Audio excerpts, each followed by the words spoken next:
వాక్యాన్ని వినాలి.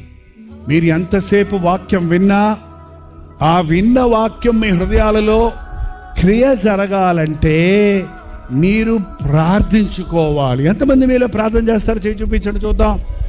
మీరు అన్నీ బాగానే ఉన్నారే, మరి ఏంటి ఎంత మరి అన్నీ బాగానే ఉన్నారే? పరలోకమందున్న మా తండ్రి ఆ ప్రార్థన చేస్తారా ఏంటి? నీ నామం పరిశుద్ధపరచుగాక, నీ రాజ్యం వచ్చునుగాక, నీ చుట్టమైతే ఆమేన్ నాయన. అలవాటు ప్రార్థన, ఆచార ప్రార్థన కాదండి. ప్రార్థన చేశానే చాలాసేపు ఏం చేసావంటే స్తోత్రం స్తోత్రం స్తోత్రం స్తోత్రం స్తోత్రం స్తోత్రం స్తోత్రం స్తోత్రం స్తోత్రం స్తోత్రం. అది ప్రార్థన? అది కాదు ప్రార్థన. ప్రార్థన అంటే దేవునితో మాట్లాడుకోవటం, దేవుని మాటలు వినటం.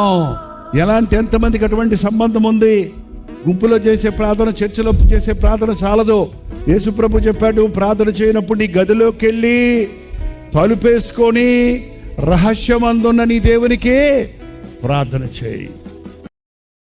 Download ShareChat.